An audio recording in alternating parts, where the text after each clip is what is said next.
La redacción, el podcast de Rosario 3. Mi nombre es Maricel Bargeri. Roberto Jacobi es artista conceptual, sociólogo y cantautor, un oficio que, según asegura, es el que le produce mayor felicidad. Es parte de la generación Ditela, integró los movimientos Experiencias del 68 y Tucumán Arde y es autor de Bola de Nieve. Su más reciente libro es Superficies de Placer. En él recopila las letras que escribió junto a Federico Moura y otros integrantes de Virus, además de proyectos con otras bandas. Esos versos, surgidos de un capricho, de un juego fonético y de la certeza sobre aquello que se quería decir por entonces, enfrentaron los prejuicios de los 80, los tildaron de superficiales y recibieron críticas botonas por apelar a lo lúdico y a la sexualidad. La provocación fue una instancia para poner el cuerpo y el bocho en acción, sostiene Roberto Jacobi, para quien el arte, al igual que el juego, es un espacio de ficción donde las cosas no son necesariamente lo que se dice.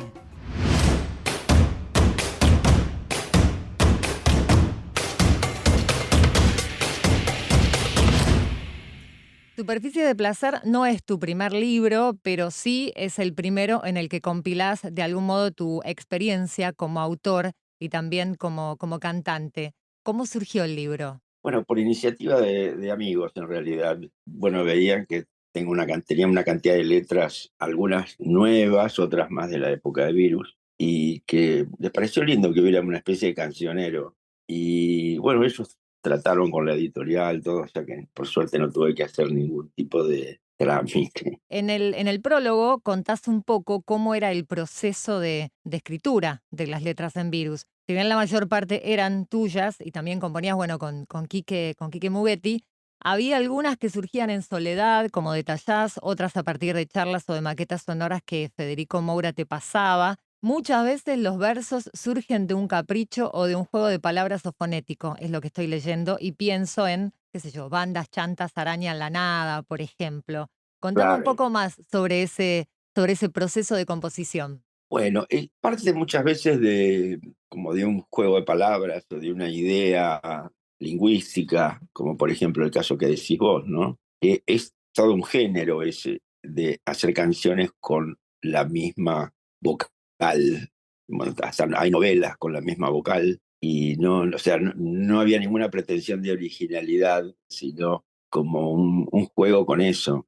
O sea, tomar una regla existente en la composición de textos, de poesía, y aplicarla a lo que teníamos ganas de hablar. Más allá de puntualmente del caso de esta canción, algunas cuestiones más sobre el proceso de composición. Como bien decías, fue variando a lo largo del tiempo. Había tantos temas que yo mismo inventaba y después le pasaba a Federico para ver qué le parecía, y otras que lo hacíamos juntos. Nos sentábamos a componer, él con una guitarra, y bueno, íbamos diciendo cosas que nos gustaran, que nos parecieran lindas, simpáticas, y que tuvieran que ver con lo que queríamos decir en ese momento. Tu cancionero, por cierto, es extenso y va más allá de Virus. Están también Tócame el Rock, como las incluiste ahí, también Golosina Caníbal. Esas letras solteras, como las llamás. Volviendo a Virus, ¿hay alguna canción o canciones que por alguna razón vos reconozcas como especial o particular? Bueno, en realidad particulares son todas, porque ninguna está hecha en las mismas condiciones que la otra, y otro resultado, otro momento, y todas son particulares. Y alguna que vos Ahora, si me preguntan sí. cuál es una que me interesa el experimento, que me interesa. Sí, mira, con el tiempo me fui inclinando más hacia las canciones que tienen menos chistes, menos juegos, son más, digamos, más, entre comillas, voy a decir, poéticos, porque se me di cuenta que las cosas que tienen chiste como que se acaban en rápido, como un helado que te lo comes rápido y después no queda más que el palito. En cambio, las que son un poco menos juguetonas con eso, tienen una vida más larga, intensa. Como por ejemplo, Y, por ejemplo, César Po o Imágenes Paganas son temas que no tienen tanto chiste. O sea, por supuesto, tienen un movimiento interno que a veces tiene que ver con la rima, a veces tiene que ver con el sentido. Bueno, hay siempre un nivel de juego, pero no en el plano del chiste. ¿Qué representó Virus y ese rock pop en particular de los 80? Pienso en Virus, también pienso en los Twists, que invitaba a poner el cuerpo y el bocho en acción. Lo digo también porque en el libro hablas de una década rica, poderosa, vital y cruel.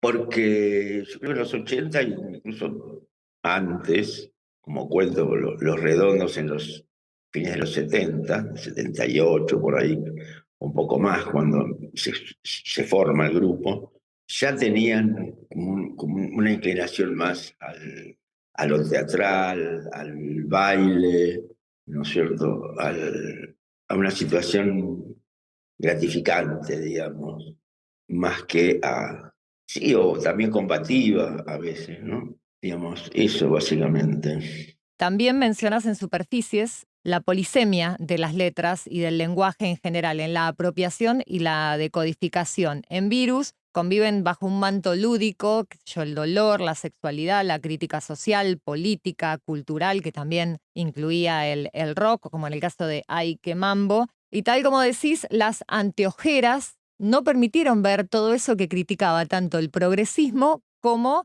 los sectores más conservadores. ¿Vos cómo recordás ese momento? Tenía un lado un poco desagradable, ¿no es cierto? Digamos, la crítica cuando es, ¿cómo te puedo decir? No voy a decir deshonesta, porque yo creo que lo hacían con sinceridad, pero medio torpe, como que si uno lee las letras ahora, se da cuenta que las cosas que decían no son pertinentes, es todo lo contrario.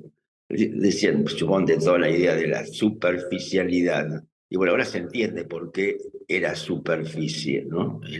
Tenía significados más graves, simples también de entender.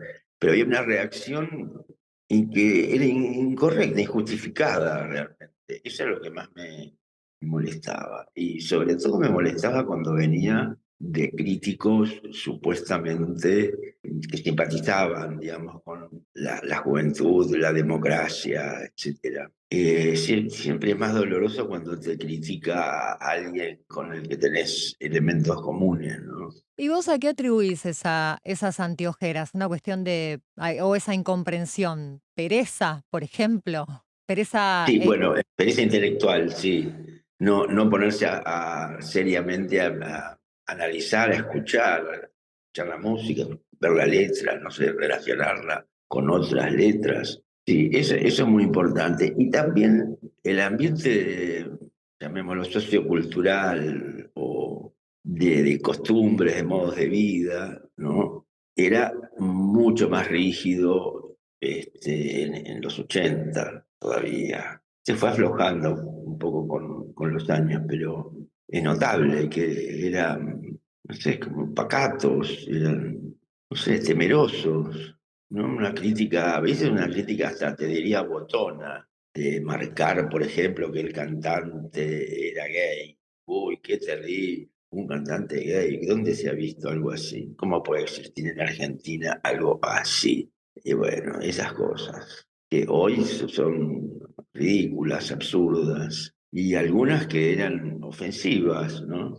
Llama la atención eso. No voy a citar bandas de rock que incluso se planteaban como progresistas y tildaban a Virus. No quiero hacer ahí una guerra de... Pero sí es llamativo. Uno puede pensar que sectores más conservadores muestren resistencia, pero no los progresistas, se supone que es lo que reclamaba y sin embargo no había ahí una decir, bueno, apropiémonos de esto, que es una instancia más para expresar eso que venimos criticando o cuestionando. Eso sí me llama mucho la atención, la rigidez del progresismo.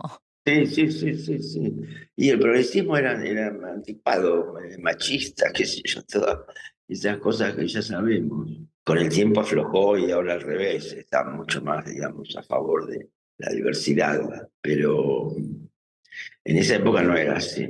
Era doloroso porque recibías las agresiones de todos lados. El goce, el... Este, Sí, decime. No, ¿qué me ibas a decir? no, que eso, como se ve en la trayectoria de la banda, del trabajo, no nos impidió hacer lo que teníamos ganas de hacer. O sea, no es que dijimos, ay, nos están criticando, bueno, vamos a hacer chacareras. Seguimos en lo que teníamos ganas. Bueno, de hecho, Federico en más de una entrevista ha comentado esto de que lo peor que te puede pasar es que no haya reacción. Claro, Si hay reacción es exacto, porque algo se está moviendo, algo está pasando. claro. Era así. Él tenía una visión bastante a largo plazo. Y si algo molestaba era porque habían dado en el clavo y estaba bien. Te decía que tanto el goce como el placer, lo lúdico, el cuerpo como territorio autónomo y desafiante, si querés, de cierta sujeción cartesiana, son algunos de los tópicos que al menos con Virus recorren sus letras. ¿Por qué era tan importante para vos poner el cuerpo en escena en ese entonces? Bueno, tenía como puntos de vista, una cierta formación. Dentro de esa formación estaba una manera de entender las relaciones sociales como teniendo un fundamento en lo corporal, ¿no? No solamente, digamos, en el entendimiento, sino también bueno, en la puesta en acto de la libertad, que es lo primero, ¿no? Tener tu cuerpo y hacer con tu cuerpo lo que tenés ganas. Y eso que tenés ganas en un momento en que te querés conectar con otra gente, entra el baile, o el canto, o la diversión, el entretenimiento, ¿no? Que eso un poco molestaba porque había como una especie de descalificación de pasarla bien. Que era que había que sufrir, había que pasarla mal y hablar de lo mal que estaba. Y bueno, en el caso de lo que hacíamos nosotros, eso no es que no hubiera un fondo de, digamos, de crítica o de resistencia a las cuestiones más desagradables y agresivas, etcétera. Pero no quedarse en eso, ¿no? No quedarse en la lágrima, que digamos que es una poética la queja. Más allá de ese culo erecto y hermoso que ilustra la tapa de Superficies de Placer, ¿por qué elegiste ese título para el libro? Fue como medio automático. Primero quería que fuera algo que tuviera que ver con mis textos, con mis letras, y mirando así cuáles eran los títulos que eran más abarcativos y expresivos de lo que se iba a mostrar, era más eso, ¿no? Era lo que más sintetizaba el trabajo de 10 años, o 8 años, 9 años. Sí, sintetizaba también un tema fundamental, como marcaste vos, ¿no? La cuestión de las sensaciones, de lo físico, ¿no es cierto? Y también tomar un poco el tema de que éramos superficiales, y entonces reivindicar la superficie, como yo cito ahí a un poeta que dijo la superficie es lo más profundo que hay. ¿Qué tema ajeno te hubiera gustado componer y por qué? Y los temas de Calamaro, varios, porque, bueno, él tiene una capacidad de realmente asombrosa, ¿no? De una precisión en encontrar figuras poéticas, originales y efectivas. Es tu comandante de la parte de adelante, por ejemplo. Eso es una belleza y tiene puede tener muchas lecturas, pero te pega inmediatamente como de qué se trata, ¿no? La forma en que se vincula una persona con otra, ¿no? En el libro citás a Roger Caillois y su teoría del juego y las 6 categorías, ¿no? Y pedís especialmente que se tome nota de ellas porque se aplican perfectamente al arte y a su promesa de felicidad. La pregunta es ¿por Ujú. qué? Bueno, no sé si la vas leyendo una por una, te das Sí. cuenta que se cumple, ¿no? Que efectivamente el juego es una actividad así, decir, que no se mueve por el interés, que no tiene un objetivo determinado, ¿no? Jugás porque jugás, no es que jugás para conseguir algo particular, ¿no es cierto? Después el juego establece sus propias reglas, ¿no? No es que viene y te dice cómo tenés que hacer las cosas, sino, bueno, este juego es así y se cumplen las reglas, tiene que tener reglas, no puede haber algo que no tenga ninguna regla porque no es un juego. No se podría vivir sin juegos, no te puedes imaginar la humanidad sin juego y al mismo tiempo tenés que reconocer que el juego no corresponde a las exigencias del sistema social, ¿no? Que para el que todo tiene que tener una finalidad, todo tiene que generar un beneficio, ¿no? Todo tiene que cumplir con algo exterior a sí mismo, con un mandato. En el juego no hay un mandato. Y bueno, se aplican al arte lo mismo que se aplican al juego. Y también uno puede decir que no te puedes imaginar el mundo, la humanidad sin arte. Y por otro lado, es muy común oír decir que, por ejemplo, que tal cosa no sirve para nada, tal obra no sirve para nada, que es inútil porque no se entiende cuál es el objetivo, ¿no? Es muy común eso ¿viste? Cuando hay intervención institucional, ya sea privada o pública, la exigencia que tiene la institución siempre es que vos haces algo para algo. Atrajiste tal cantidad de espectadores de una exposición o de una obra de teatro, que tu obra está hecha para atacar o defender a esto o hacer el otro, como si hubiera una necesidad de justificarse. Y el arte no necesita justificación, ni el juego tampoco, se justifican a sí mismos. Me quedé pensando en realidad es una pregunta recurrente que hago a humoristas y eventualmente artistas, si es posible pensar en un límite para el arte. Yo creo que sí creo que hay límites. Bueno, como también los juegos. Tiene el límite interno, pero ese no es estrictamente un límite porque es el límite de las reglas, que si se rompen es parte del juego, que decide que va a romper las reglas y va a instaurar reglas nuevas.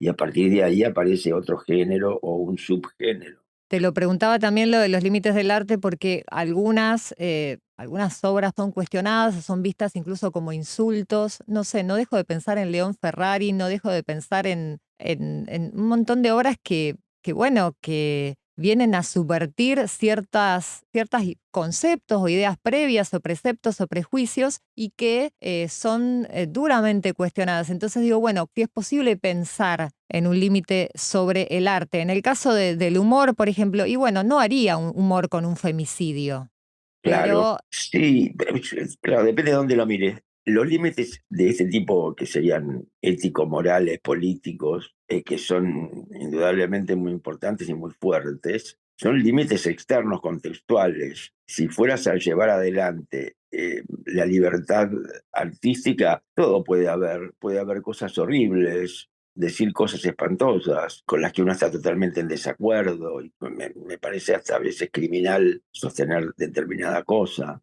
pero desde el punto de vista del arte instaura un espacio de ficción donde las cosas no son necesariamente lo que se dice. Vos podés estar diciendo algo que parece horrible a todo el mundo y en realidad es una provocación que estás haciendo nada más que para despertar, para producir una reacción, ¿no es cierto? O sea, sí, siempre depende el lugar de donde estás, los límites externos o internos. y la última pregunta, Roberto, es, bueno, estamos en un momento planetario en el que los discursos odiantes, represivos, conservadores avanzan, incluso en Argentina, ¿no? ¿Qué lectura haces vos de este presente? Lo pienso también porque estamos a 40 años del retorno democrático en Argentina, retomando un poco aquello que vino virus a despertar, provocar o azuzar en los primeros 80s, que era, bueno, poner el cuerpo y el bocho en acción. Sí. No, es una situación muy paradojal y tremenda, ¿no? Como que parece que no hay solución, ¿no? Que hagas lo que hagas, siempre vas a caer en autodestruirte.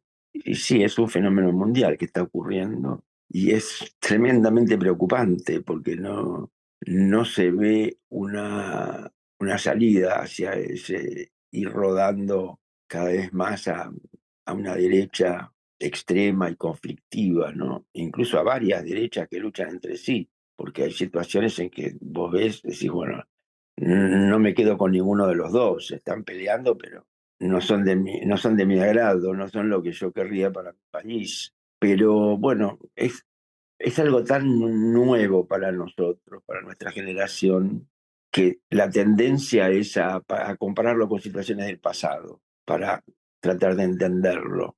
Y esa tendencia es un poquito peligrosa, porque no permite pensar las diferencias epocales, las diferencias de todo, de moral, de estilo, las diferencias de la tecnología. Pero sí, también el presente tiene partes o aspectos de momentos muy terribles donde la población actuó en contra de sus propios intereses, en contra de su propia vida, de su propia libertad, que estaban capturados por los discursos que los llevaban a estar en contra de sí mismos, ¿no? Eso sí, rápidamente te hace pensar en eso. Pero bueno, igual el esfuerzo tiene que estar en ver también lo diferente, que no son las cosas iguales. Pero sí coincido con vos en que la situación es mala. Bueno, Roberto, mil gracias por la charla y bueno, y gracias por el libro también, por recopilar todas esas canciones. Bueno, muchísimas gracias a vos. Producción Maricelo Argeri. Desde la redacción, es una creación de Rosario 3, Grupo Televisión Litoral. Gracias por tu atención.